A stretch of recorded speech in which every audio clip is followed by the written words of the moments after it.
Hi ನಮಸ್ಕಾರ ಎಲ್ರಿಗೂ welcome back to Bharti Kaur Kannada vlogs. ಇವತ್ತಿನ ಈ ವ್ಲಾಗನ್ನು ಶುರು ಮಾಡೋದಕ್ಕಿಂತ ಮುನ್ನ ನನ್ನ ಒಂದು ಪ್ರೀತಿಯ ಸಬ್ಸ್ಕ್ರೈಬರ್ನ ಹೆಸರನ್ನು ಹೇಳೋದಕ್ಕೆ ಇಷ್ಟಪಡ್ತಾ ಇದ್ದೀನಿ. ಅವರು ಕಮೆಂಟ್ ಮೂಲಕ ತಿಳಿಸಿದ್ರು, ಅಕ್ಕ ನಿಮ್ಮ ಬ್ಲಾಗಲ್ಲಿ ನನ್ನ ಹೆಸರು ಹೇಳಿ ಅಂತ ಹೇಳ್ಬಿಟ್ಟು. ಸೊ ಅದಕ್ಕೆ ಅವ್ರ ಹೆಸರನ್ನ ಹೇಳ್ತಾ ಇದ್ದೀನಿ. ಚೈತ್ರ ಅವರು ಬೆಂಗಳೂರಿಂದ ಕಮೆಂಟ್ ಮಾಡಿದರು ಈ ಥರ ಹೇಳೋದಕ್ಕೆ. So thank you so much Chaitra ಅವರೇ, ನೀವು ಕಮೆಂಟ್ ಮೂಲಕ ಈ ಥರ ರಿಕ್ವೆಸ್ಟ್ ಮಾಡಿದ್ದಕ್ಕೆ ನನಗೊಂಥರ ಖುಷಿ ಆಯಿತು. ಏನಪ್ಪ ಇವ್ರು ಈ ಥರ ಕಮೆಂಟ್ ಮಾಡಿದ್ದಾರೆ ಅಂತ ಹೇಳ್ಬಿಟ್ಟು.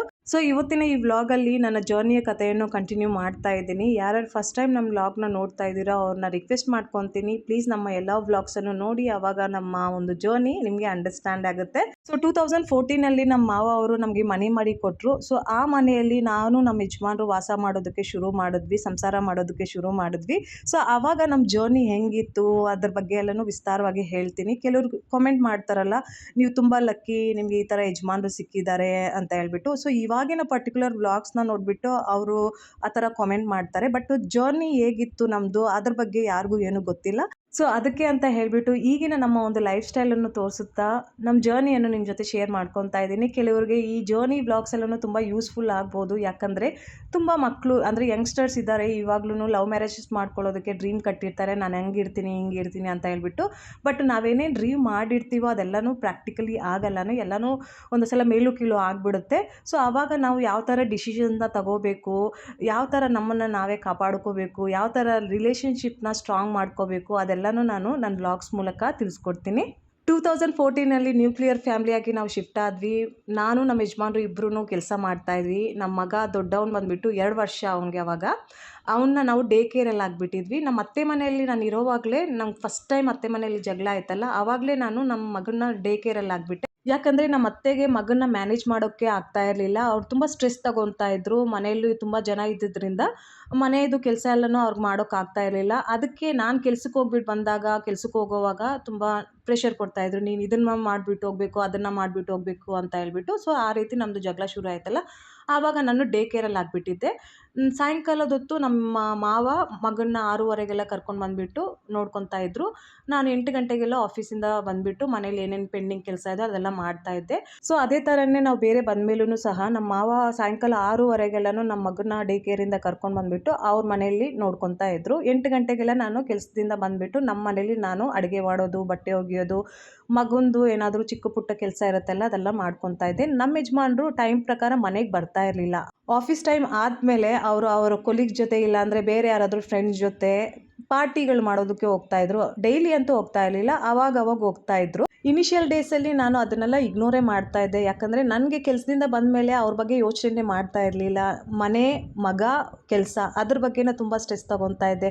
ಬೇಗ ಮಾಡಿ ಮುಗಿಸ್ಬೇಕು ಅಂತ ಹೇಳ್ಬಿಟ್ಟು ನಾನು ಈ ಎಲ್ಲ ಕೆಲಸ ಮಾಡಿ ಮುಗಿಸ್ಕೊಂಡು ಮಗುಗೆ ಹಾಲೆಲ್ಲ ಕೊಡಿಸ್ಬಿಟ್ಟು TV ನೋಡಿಕೊಂಡು ನಾನು ಟೈಮ್ ಪಾಸ್ ಮಾಡ್ಕೊಂಡಿರ್ತಾ ಇದ್ದೆ. ನಮ್ಮ ಯಜಮಾನ್ರು ಆಮೇಲೆ ಬಂದಮೇಲೆ ನಾವು ಊಟ ಮಾಡ್ತಾಯಿದ್ವಿ. ಸೊ ಅದೇ ಥರನೇ ರೊಟೀನ್ ಹೋಗ್ತಾ ಇತ್ತು, ನಡೀತಾ ಇತ್ತು, ನಾರ್ಮಲ್ ಆಗಿತ್ತು ಎಲ್ಲನೂ. ನಾನು ನಮ್ಮ ಯಜಮಾನ್ರು ರಿಟೇಲಲ್ಲಿ ಕೆಲಸ ಮಾಡ್ತಾ ಇದ್ದಿದ್ದು. ಅವರು ಇಮ್ಯಾಜಿನ್ ಸ್ಟೋರಲ್ಲಿ ಆ್ಯಸ್ ಎ ಸ್ಟೋರ್ ಮ್ಯಾನೇಜರ್ ಆಗಿ ಕೆಲಸ ಮಾಡ್ತಾಯಿದ್ರು. ನಾನು ಮಹೀಂದ್ರ ರಿಟೇಲ್ ಪ್ರೈವೇಟ್ ಲಿಮಿಟೆಡಲ್ಲಿ as a super mom advisor ಆಗಿ ಕೆಲಸ ಮಾಡ್ತಾಯಿದ್ದೆ. ರಿಟೇಲ್ ಅಂದರೆ ತುಂಬ ಕಸ್ಟಮರ್ ಓರಿಯೆಂಟೆಡ್ ಆಗಿರುತ್ತೆ. ಸೊ ಅದರಲ್ಲಿ ಕೆಲಸ ಮಾಡುವಾಗ ಟೈಮಿಂಗ್ಸ್ ಬಂದುಬಿಟ್ಟು ಸ್ವಲ್ಪ ಮೇಲು ಕೀಳು ಆಗ್ತಾ ಇರುತ್ತೆ. ಎಸ್ಪೆಷಲಿ ವೀಕೆಂಡ್ಸಲ್ಲಿ ತುಂಬ ಟೈಮ್ ಕೊಡಬೇಕಾಗುತ್ತೆ. ಮತ್ತು ಗೌರ್ಮೆಂಟ್ ಹಾಲಿಡೇಸ್ ಬರುತ್ತೆ ನೋಡಿ, ಆವಾಗ ತುಂಬ ಟೈಮ್ ಕೊಡಬೇಕಾಗುತ್ತೆ. ಮತ್ತು EOSS ಅಂತ ಇಯರ್ಲಿ ಶುರು ಮಾಡ್ತಾರೆ, ರಿಟೇಲಲ್ಲಿ ಸೇಲ್ ಆಗ್ತಾರೆ. ಆವಾಗೂ ತುಂಬ ಟೈಮ್ ಫ್ಲಕ್ಚುಯೇಟ್ ಆಗುತ್ತೆ. ನಮ್ಮದು ಏನು ಟೈಮ್ ಇರುತ್ತೋ ಆ ಟೈಮ್ಗಿಂತ ಹೆಚ್ಚಾಗಿ ನಾವು ಕೆಲಸ ಮಾಡಬೇಕಾಗಿ ಬರುತ್ತೆ. ಸೊ ಆ ಒಂದು ಪರಿಸ್ಥಿತಿ ಇರೋವಾಗ ನಾವು ಟೈಮ್ ಪ್ರಕಾರ ಕೆಲಸದಿಂದ ಮನೆಗೆ ಬರೋದಕ್ಕೆ ಸಾಧ್ಯ ಆಗ್ತಾ ಇರಲಿಲ್ಲ. ಒಂದೊಂದು ಸಲ ನಾನು 8:30ಗೆ ಬರ್ತಾಯಿದ್ದೆ, ಒಂದೊಂದು ಸಲ 9 ಗಂಟೆಗೆ ಬರ್ತಾಯಿದ್ದೆ, ಒಂದೊಂದು ಸಲ 9:15ಗೆ ಬರ್ತಾಯಿದ್ದೆ. ಸೊ ಆ ಥರ ಟೈಮ್ದು ನಂದು ಫ್ಲಕ್ಚುಯೇಟ್ ಆಗ್ತಾಯಿತ್ತು. ಆ ಥರ ಲೇಟ್ ಆದಾಗ ನಮ್ಮ ಮಾವ ಅವರು 10 ಸಲ ಕಾಲ್ ಮಾಡ್ತಾಯಿದ್ರು, ಬೇಗ ಬಾ ಅಮ್ಮ, ಮಗು ಅಳ್ತಾ ಇದ್ದಾನೆ ಅಂತ ಹೇಳ್ಬಿಟ್ಟು. ಮತ್ತು ನಮ್ಮ ಯಜಮಾನ್ರು ಸಹ ನನಗೆ ಕಾಲ್ ಮಾಡ್ತಾಯಿದ್ರು, ಇನ್ನೂ ಏನು ಮಾಡ್ತಾಯಿದ್ದೀಯ ಸ್ಟೋರಲ್ಲಿ, ಬಾ ಬೇಗ ಮನೆಗೆ ಅಂತ ಹೇಳ್ತಾಯಿದ್ರು. ಅವರು ಸ್ಟೋರಲ್ಲಿ ಇರ್ತಾರೆ, ಅವ್ರ ಕೆಲಸ ಅವ್ರು ಮಾಡ್ತಾ ಇರ್ತಾರೆ, ಅವ್ರು ಮಾತ್ರ ಬೇಗ ಬರಲ್ಲ. ನನಗೆ ಮಾತ್ರ ತುಂಬ ಪ್ರೆಷರ್ ಕೊಡ್ತಾಯಿದ್ರು, ಮನೇಲಿ ಮಗು ಇದ್ದಾನೆ ತಾನೇ, ನಿನಗೆ ಅರಿವು ಇಲ್ವಾ, ಅವ್ನು ಅಳ್ತಾ ಇದ್ದಾನೆ, ಬೇಗ ಬಾ ಅಂತ ಹಂಗೆ ಹಿಂಗೆ ಅಂತ ಹೇಳ್ತಾಯಿದ್ರು. ನಾನು ಅವ್ರಿಗೆ ಹೇಳ್ತಾರೆ, ನಿನಗೂ ಮಗ ಇದ್ದಾನೆ ತಾನೇ, ಅವ್ನು ಅಳ್ತಾ ಇದ್ದಾನೆ ತಾನೇ, ನೀನು ಬೇಗ ಬರೋಕ್ಕಾಗಲ್ವಾ ಅಂತಲೂ ನಾನು ಡೈಲಾಗ್ ಹೊಡಿತಾ ಇದ್ದೆ. ಸೊ ಆ ಥರ ನಮ್ಮದು ಡಿಸಗ್ರಿಮೆಂಟ್ಸು ಶುರು ಆಯಿತು. ಮನೆಗೆ ಬಂದಮೇಲೂ ಜಗಳ ಶುರು ಆಗ್ತಾಯಿತ್ತು. ಆ ಥರ ಜಗಳ ಎಲ್ಲ ಆದಾಗ ನಮ್ಮ ಯಜಮಾನ್ರು ಏನು ಮಾಡ್ತಾಯಿದ್ರು ಗೊತ್ತಾ, ನನಗೆ ಕೈ ಕೊಟ್ಬಿಟ್ಟು ಓಡೋಗೋದು.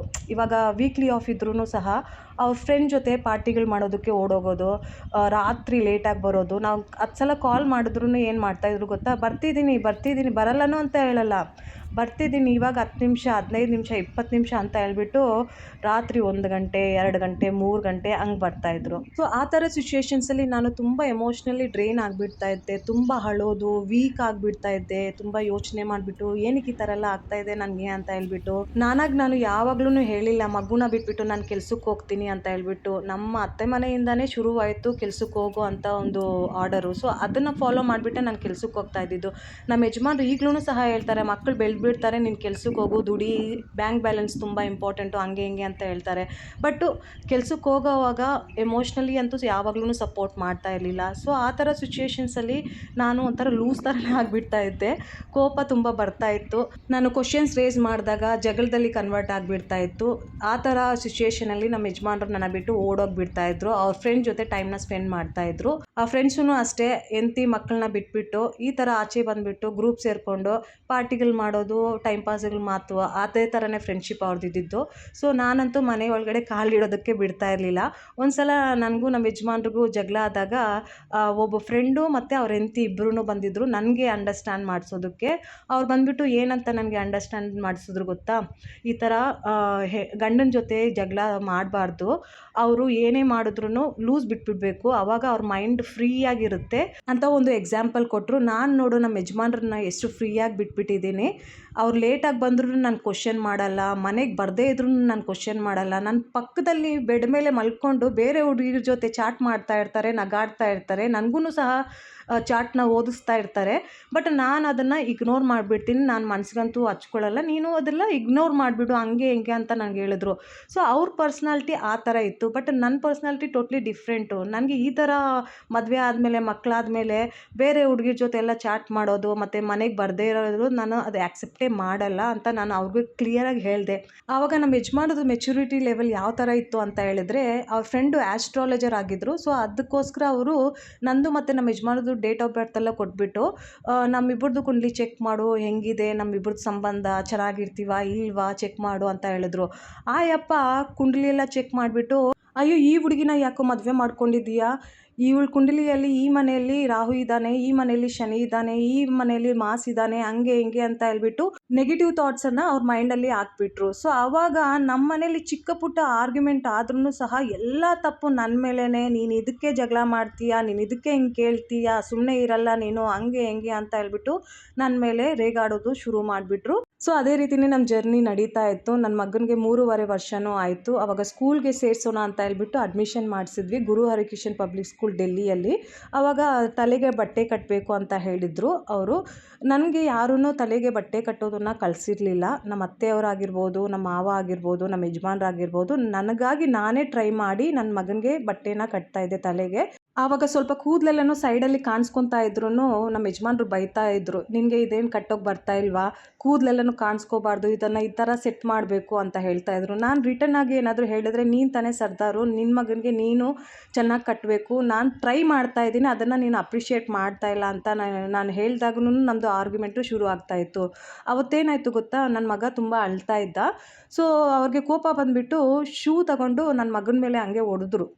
ನನಗೆ ತುಂಬ ಬೇಜಾರಾಯಿತು, ಏನಕ್ಕೆ ಈ ಥರ ಚಿಕ್ಕ ಮಗನ ಮೇಲೆ ಶೂ ತಗೊಂಡು ಹೊಡೆದಿದ್ಯಾ ಅಂತ ಹೇಳ್ಬಿಟ್ಟು ನಾನು ಕ್ವಶನ್ ಕೇಳಿದಾಗ ತುಂಬ ಅಂದರೆ ತುಂಬ ಜಗಳ ಆಗಿಬಿಡ್ತು. ಆ ಜಗಳನ ಬಿಡಿಸೋದಕ್ಕೆ ನಮ್ಮ ಅತ್ತೆ ಮಾವ ನನ್ನ ನಾದಿನಿ ಎಲ್ಲರೂ ಬಂದಿದ್ದರು. ನಮ್ಮ ಅತ್ತೆ ಮನೆಯಲ್ಲಿರೋವಾಗ ಜಗಳ ಆಗ್ತಾ ಇತ್ತಲ್ಲ, ಅದರಲ್ಲಿ ನಾನು ಅಷ್ಟು ಸ್ಟ್ರೆಸ್ಸನ್ನು ತಗೊತಾ ಇರಲಿಲ್ಲ. ನಮ್ಮ ಯಜಮಾನ್ರ ಜೊತೆ ಸಂಸಾರ ಮಾಡಿಕೊಂಡು ಎಷ್ಟು ನಾನು ಸ್ಟ್ರೆಸ್ಸನ್ನು ತಗೊಂಡಿದ್ದೀನಿ ಅಂತ ಹೇಳಿದ್ರೆ ಅದನ್ನು ವರ್ಡ್ಸಲ್ಲಿ ಎಕ್ಸ್ಪ್ರೆಸ್ ಮಾಡೋದಕ್ಕೆ ಸಾಧ್ಯನೇ ಇಲ್ಲ ಅಂತ ಹೇಳ್ಬೋದು. ಈ ಎಲ್ಲ ಪರಿಸ್ಥಿತಿಯಲ್ಲಿ ನಾನೊಬ್ಬಳೇ ನಿಂತ್ಕೊಂಡು ಎಲ್ಲನೂ ಫೇಸ್ ಮಾಡ್ತಾ ಇದ್ದೆ. ಜೆನ್ಯೂನ್ ಆಗಿ ನನ್ನ ಮಾವ ಮಾತ್ರನೇ ನನಗೆ ಸಪೋರ್ಟ್ ಮಾಡ್ತಾ ಇದ್ದಿದ್ರು. ಜಾಯಿಂಟ್ ಫ್ಯಾಮಿಲಿಯಲ್ಲಿ ಇರೋವಾಗ್ಲೂ ಸಹ, ಬೇರೆ ಬಂದಮೇಲೂ ಸಹ ನನ್ನ ಮಾವ ನನಗೆ ತುಂಬ ಸಪೋರ್ಟ್ ಮಾಡ್ತಾಯಿದ್ರು. ಈ ಸಿಚುವೇಶನ್ಸಲ್ಲಿನೂ ನಾನು ನಮ್ಮ ಅಮ್ಮನಿಗೆ ನಮ್ಮ ಅಪ್ಪನಿಗೆ ಎಲ್ಲ ಕಾಲ್ ಮಾಡಿಬಿಟ್ಟು ಹೇಳ್ತಾ ಇರಲಿಲ್ಲ, ನನಗೆ ಈ ಥರ ಆಗ್ತಾಯಿದೆ ಆ ಥರ ಆಗ್ತಾಯಿದೆ ಅಂತ ಹೇಳ್ಬಿಟ್ಟು. ನನಗಾಗಿ ನಾನೇ ನಿಂತ್ಕೊಂಡು ಫೈಟ್ ಬ್ಯಾಕ್ ಮಾಡ್ತಾಯಿದ್ದೆ. ನನಗೆ ಒಂಥರ ಕಾನ್ಫಿಡೆನ್ಸ್ ಬರ್ತಾಯಿತ್ತು, ನಾನು ಏನು ರಾಂಗ್ ಆಗಿ ಆರ್ಗ್ಯುಮೆಂಟ್ ಮಾಡಿಲ್ವಲ್ಲ, ನಾನು ತಪ್ಪಾಗಿ ಹೇಳಿಲ್ವಲ್ಲ, ನಾನು ಕರೆಕ್ಟಾಗೇ ಹೇಳಿದ್ದೀನಲ್ಲ, ಸೊ ನಾನೇನಕ್ಕೆ ಭಯ ಪಡಬೇಕು ಅಂತ ಹೇಳ್ಬಿಟ್ಟು ನಾನು ನನ್ನನ್ನು ನಾನೇ ಡಿಫೆಂಡ್ ಮಾಡ್ಕೊತಾ ಇದ್ದೆ. ಸೊ ಇದೇ ರೀತಿ ನಾವು ಜೀವನ ನಡೆಸ್ಕೊತಾ ಬಂದ್ವಿ. 2016 ನಾನು ಮತ್ತೆ ಪ್ರೆಗ್ನೆಂಟ್ ಆದೆ. ಚಿಕ್ಕ ಮಗ ನನ್ನ ಹೊಟ್ಟೆಯಲ್ಲಿ ಬಿದ್ದ. ಆಮೇಲೆ ನಾನು ಕೆಲಸಕ್ಕೆ ಹೋಗಲ್ಲ ಅಂತ ಹೇಳ್ಬಿಟ್ಟು ಡಿಸೈಡ್ ಮಾಡಿಬಿಟ್ಟು ಮನೆಯಲ್ಲೇ ಇದ್ದೆ. ನಮ್ಮ ಯಜಮಾನ್ರು ಮಾತ್ರನೇ ಕೆಲ್ಸಕ್ಕೆ ಹೋಗ್ತಾ ಇದ್ದಿದ್ದು. ಅವಾಗೇನು ಪ್ರಾಬ್ಲಮ್ಸ್ ಬರ್ತಾ ಇರಲಿಲ್ಲ. ನಾನು ಮನೆಯಲ್ಲಿದ್ದು ಎಲ್ಲ ಸರಿಯಾಗಿ ಮ್ಯಾನೇಜ್ ಮಾಡ್ಕೊತಾ ಇದ್ದೆ. ಅವ್ರು ಬಂದ್ರೆಷ್ಟು ಬಿಟ್ರೆಷ್ಟು ಅಂತ ನಾನು ಅವ್ರನ್ನ ಕೇರೇ ಮಾಡ್ತಾ ಇರಲಿಲ್ಲ. ನನ್ನ ದೊಡ್ಡ ಮಗ ಮತ್ತು ನನ್ನ ಹೊಟ್ಟೆಯಲ್ಲಿರೋ ಮಗನ ನೋಡಿಕೊಂಡು ನಾನು ಮನೆಯಲ್ಲೇ ಇರ್ತಾ ಇದ್ದೆ. ಹಾಗೆ ಒಂದು ವರ್ಷ ಕಳೀತು. 2017 ಮಗು ಹುಟ್ಟಿದ ಮೇಲೆ ನಮ್ಮ ಯಜಮಾನ್ರು ಅವ್ರ ಕೆಲಸ ಬಿಟ್ಬಿಟ್ರು. ಬಿಸ್ನೆಸ್ ಮಾಡೋಣ ಅಂತ ಪ್ಲ್ಯಾನ್ ಮಾಡಿದ್ರು. ಆ ಬಿಸ್ನೆಸ್ ಏನು ಮಾಡ್ತೀಯ ಅಂತ ನಾನು ಕೇಳಿದಾಗ ಈ ಥರ ನಾವು ಕ್ಯಾಟ್ರಿಂಗ್ ಬಿಸ್ನೆಸ್ ಮಾಡೋಣ ಅಂತ ಹೇಳಿದ್ರು. ನಾನೂ ಸರಿ ಅಂತ ಹೇಳಿದೆ. ಕ್ಯಾಟ್ರಿಂಗ್ ಬಿಸ್ನೆಸ್ಸಲ್ಲಿ ತುಂಬ ಒಂದು ಹಾರ್ಡ್ ವರ್ಕ್ ಇರುತ್ತೆ, ಇನ್ವೆಸ್ಟ್ಮೆಂಟ್ ಕಮ್ಮಿ ಇರುತ್ತೆ, ಪ್ರಾಫಿಟ್ ತುಂಬ ಇರುತ್ತೆ ಅಂತ ಹೇಳ್ಬಿಟ್ಟು ನಾನು ಸರಿ ಅಂತ ಹೇಳಿದೆ. ಒಂದೆರಡು ದಿನ ನಾವು ಪ್ಲ್ಯಾನ್ ಮಾಡ್ಕೊಂಡ್ವಿ. ಈ ಥರ ಮಾಡೋಣ, ಆ ಥರ ಮಾಡ್ಕೊಡೋಣ, ಈ ಫುಡ್ಸ್ನ ಇನ್ಕ್ಲೂಡ್ ಮಾಡೋಣ, ಕಾರ್ಪೊರೇಟ್ ಆರ್ಡರ್ಸ್ನ ತೊಗೊಳ್ಳೋಣ, ಇಲ್ಲ ಸ್ಟಾಲ್ನ ಇಡೋಣ, ಹಂಗೆ ಹಿಂಗೆ ಅಂತ ಡಿಸ್ಕಸ್ ಮಾಡಿಕೊಂಡು ಪ್ಲ್ಯಾನ್ ಮಾಡ್ಕೊತಾ ಇದ್ವಿ. ಆಮೇಲೆ ನಮ್ಮ ಮಾವ ಬಂದರು. ಅವ್ರು ಬಂದುಬಿಟ್ಟು ಈ ಬಿಸ್ನೆಸ್ ಬೇಡ, ನಮ್ಮ ಒಂದು ರಿಲೇಟಿವ್ಸಲ್ಲಿ ಯಾರೂ ಈ ಬಿಸ್ನೆಸ್ ಎಲ್ಲ ಮಾಡ್ತಾ ಇಲ್ಲ, ಸೊ ಇವನಿಗೆ ಬೇರೆ ಏನಾದರೂ ನಾನು ಸಜೆಸ್ಟ್ ಮಾಡ್ತೀನಿ ನಮ್ಮ ಫ್ರೆಂಡ್ಸ್ನ ಕೇಳಿಬಿಟ್ಟು ಅಂತ ಹೇಳ್ಬಿಟ್ಟು ಅವರು ಫ್ರೆಂಡ್ಸ್ನ ಕೇಳಿಬಿಟ್ಟು CCTV ಬಿಸ್ನೆಸ್ದು ಒಂದು ಐಡಿಯಾ ಕೊಟ್ಟರು. ಅವ್ರ ಫ್ರೆಂಡ್ ಒಬ್ಬರು ಈ ಬಿಸ್ನೆಸ್ಸಲ್ಲಿ ಇದ್ದಾರೆ ಅಂತ ಹೇಳ್ಬಿಟ್ಟು ನಮ್ಮ ಯಜಮಾನ್ರೂ ಅವ್ರ ಜೊತೆ ಕೂರಿಸಿದ್ರು. ಹೇಳಿದ್ರು ಈ ಥರ ಕಲ್ತ್ಕೊತಾನೆ ನಿನ್ನ ಜೊತೆ ಮತ್ತು ಸೇಲೆಲ್ಲ ಮಾಡ್ತಾನೆ ಹಂಗೆ ಹಿಂಗೆ ಅಂತ ಹೇಳ್ಬಿಟ್ಟು. ನಮ್ಮ ಯಜಮಾನ್ರೂ ಸೇರಿದ್ರು. ಒಂದು 3 ತಿಂಗಳಾಯಿತು, 4 ತಿಂಗಳಾಯಿತು, 5 ತಿಂಗಳಾಯಿತು, 6 ತಿಂಗಳಾಯಿತು. ನಮಗೆ ಇನ್ಕಮೇ ಇಲ್ಲ. ಅವ್ರು ಕಲ್ತ್ಕೊತಾನೇ ಇದ್ದಾರೆ, ಇನ್ಕಮ್ ಏನೂ ಬರಲಿಲ್ಲ. ನನಗೆ ಒಂಥರ ಸ್ಟ್ರೆಸ್ಸು. ಏನಪ್ಪ ಇಬ್ಬರು ಮಕ್ಕಳಾಗ್ಬಿಟ್ಟಿದ್ದಾರೆ, ನಾನು ಮನೇಲಿ ಕೂತ್ಕೊಂಡಿದ್ದೀನಿ, ಅವರು ಇವಾಗ ಈ ಸ್ಟೇಜಲ್ಲಿ ಇನ್ನೂ CCTV ಬಗ್ಗೆ ಕಲ್ತ್ಕೊತಾ ಇದ್ದಾರೆ, ಬೇರೆ ಅವ್ರಿಗೆ ಕೆಲಸ ಮಾಡ್ತಾ ಇದ್ದಾರೆ, ಅದರಲ್ಲಿ 500 1000 ಆ ಥರ ಅವ್ರು ದುಡ್ಡು ಕೊಡ್ತಾ ಇದ್ದಾರೆ, ಹಂಗೆ ಹಿಂಗೆ ಅಂತ ಹೇಳ್ಬಿಟ್ಟು ನಾನು ತುಂಬ ಸ್ಟ್ರೆಸ್ ತೊಗೊತಾ ಇದ್ದೆ. ಆವಾಗ ನಾನು ನಮ್ಮ ಯಜಮಾನ್ರಿಗೆ ಹೇಳಿದೆ, ಇದೆಲ್ಲ ಬಿಟ್ಬಿಡು, ಕೆಲಸ ಮಾಡೋದನ್ನು ನೀನು ಶುರು ಮಾಡು, ಬಿಸ್ನೆಸ್ ಎಲ್ಲ ಇವಾಗ ಬೇಡ, ಏನೋ ಒಂಥರ ಭಯ ಆಗ್ತಾ ಇದೆ, ನಮ್ಮ ಹತ್ರ ಅಷ್ಟು ದುಡ್ಡೇನೂ ಇಲ್ಲ ಈ ಬಿಸ್ನೆಸ್ ಎಲ್ಲ ಮಾಡೋದಕ್ಕೆ. ಕ್ಯಾಟ್ರಿಂಗ್ ಆದ್ರೂ ಅದರಲ್ಲಿ ಇನ್ವೆಸ್ಟ್ಮೆಂಟ್ ಕಡಿಮೆ ಇರ್ತಾಯಿತ್ತು. CCTV ಬಿಸ್ನೆಸ್ಸಲ್ಲಿ ನಿನ್ನ ಕ್ಯಾಮ್ರಾಸು ಅದು ಇದೆಲ್ಲ ಇನ್ವೆಸ್ಟ್ ಮಾಡೋದಕ್ಕೆ ನಿನಗೆ ತುಂಬ ಬೇಕಾಗಿರುತ್ತೆ. ಇವಾಗ ಇನ್ನೂ ನೀನು ಕಲ್ತ್ಕೊತಾ ಇದೀಯಾ, ಎಕ್ಸ್ಪೀರಿಯೆನ್ಸೂ ಇಲ್ಲ, ಹಂಗೆ ಹಿಂಗೆ ಅಂತ ಹೇಳ್ಬಿಟ್ಟು ನಾನು ಒಂದು ಸಜೆಷನ್ನ ಕೊಟ್ಟೆ. ಬಟ್ ನಮ್ಮ ಯಜಮಾನ್ರು ಗೊತ್ತಲ್ಲ, ಅವ್ರು ಮಾಡೋದೇ ಸರಿ ಅಂತ ಹೇಳ್ಬಿಟ್ಟು ಅವ್ರಿಗೆ ಹಠ ಇತ್ತು. ಅವ್ರ ಫ್ರೆಂಡ್ ಬೇರೆ ಸಜೆಸ್ಟ್ ಮಾಡಿದ್ರಂತೆ, ನೀನು ಬಿಸ್ನೆಸ್ ಮಾಡು, ಬಿಸ್ನೆಸ್ ಮಾಡಿದ್ರೆ ನಿನಗೆ ತುಂಬ ಪ್ರಾಫಿಟ್ ಬರುತ್ತೆ, ನಿನ್ನ ಬರ್ತ್ ಚಾರ್ಟಲ್ಲಿ ವೀನಸ್ ತುಂಬ ಚೆನ್ನಾಗಿದ್ದಾನೆ, ಬಿಸ್ನೆಸ್ ಮಾಡಿದ್ರೆ ನಿನಗೆ ತುಂಬ ಪ್ರಾಫಿಟ್ ಆಗುತ್ತೆ ಅಂತ ಹೇಳಿದ್ರಂತೆ. ಸೊ ಅದಕ್ಕೆ ಅವರು ಬಿಸ್ನೆಸ್ಸೇ ಮಾಡ್ತೀನಿ ಅಂತ ಹಠ ಇಟ್ಕೊಂಡಿದ್ರು. ಅದಕ್ಕೆ ನಮ್ಮ ಅತ್ತೆ ಹೆಲ್ಪ್ ಮಾಡಿದ್ರು. ಸ್ವಲ್ಪ ದುಡ್ಡನ್ನು ಕೊಟ್ಟರು, 1,20,000ವರೆಗೂ ಕೊಟ್ಟರು. ಅವರು ಚಿಕ್ಕದಾಗಿ ಸ್ಟೋರ್ ಓಪನ್ ಮಾಡೋದಕ್ಕೆ. ಸ್ಟೋರ್ ಓಪನ್ ಮಾಡಿದ್ಮೇಲೆ ಅದರಲ್ಲಿ ಏನೇನು ಬೇಕೋ ಅದೆಲ್ಲ ಖರೀದಿ ಮಾಡಿದ್ರು. ಎಲ್ಲ ದುಡ್ಡೆಲ್ಲನೂ ಖಾಲಿ ಮಾಡಿಬಿಟ್ಟಿದ್ರು. ಬಿಸ್ನೆಸ್ಗೋಸ್ಕರ ವೆಯ್ಟ್ ಮಾಡ್ತಾಯಿದ್ರು. ಅಲ್ಲಿ ಇಲ್ಲಿ ಪ್ಯಾಂಪ್ಲೆಟ್ಸ್ ಎಲ್ಲ ಹಾಕ್ತಾಯಿದ್ರು. ಏನಂದರೆ ಏನೂ ಎಂಕ್ವೈರೀಸ್ ಬರ್ತಾ ಇರಲಿಲ್ಲ. 1 ತಿಂಗಳಾಯಿತು, 2 ತಿಂಗಳಾಯಿತು, 6 ತಿಂಗಳಾಯಿತು, 1 ವರ್ಷ ಆಯಿತು, ಪ್ರಾಫಿಟ್ ಇಲ್ಲವೇ ಇರಲಿಲ್ಲ. ತಿಂಗಳಿಗೆ ಒಂದು 12,000 ಬರೋದೇ ಕಷ್ಟ, ಆ ಥರ ಇತ್ತು. ಇಬ್ಬರು ಮಕ್ಕಳು ಇಟ್ಕೊಂಡು ಒಂದು 12,000ದಲ್ಲಿ ಮನೇನ ಯಾವ ಥರ ನಡೆಸೋದು ಅಂತ ಹೇಳ್ಬಿಟ್ಟು ನನ್ನನ್ನು ಕೆಲ್ಸಕ್ಕೆ ಹೋಗು ಅಂತ ಅವಾಗ ತುಂಬ ಪುಷ್ ಮಾಡ್ತಾಯಿದ್ರು.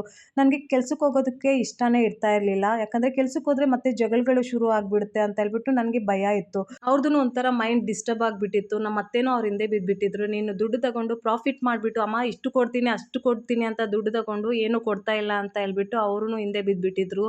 ಆ ಶಾಪ್ ಬೇರೆ ರೆಂಟ್ಗೆ ತಗೊಂಡಿದ್ದು, ಮತ್ತು ಒಬ್ಬ ಸ್ಟಾಫ್ನ ಬೇರೆ ಹೈಯರ್ ಮಾಡಿದ್ರು. ಅವ್ರಿಗೂ ಸ್ವಲ್ಪ ಸ್ಯಾಲ್ರಿ ಕೊಡಬೇಕಾಗಿತ್ತು, ಮತ್ತು ಮನೆ ಖರ್ಚು ಅದು ಇದು ಅಂತ ಹೇಳ್ಬಿಟ್ಟು ಅವರು ಒಂಥರ ಆಗೋಗೋದನ್ನು ನೋಡಿ ನನಗೆ ಬೇಜಾರಂದರೆ ಬೇಜಾರಾಗ್ಬಿಟ್ಟು ಕೆಲಸ ಹುಡುಕ್ದೆ. ನನಗೆ ಸಿಕ್ತು, ಮನೆ ಹತ್ರನೇ ಸಿಕ್ತು. ಅದೂ ಡಾಕ್ಟ್ರ್ ಹತ್ರ ಆ್ಯಸ್ ಎ ಪೇಷಂಟ್ ಕೋಆರ್ಡಿನೇಟರ್ ಆಗಿ ಕೆಲಸ ಮಾಡ್ತಾ ಇದ್ದೆ.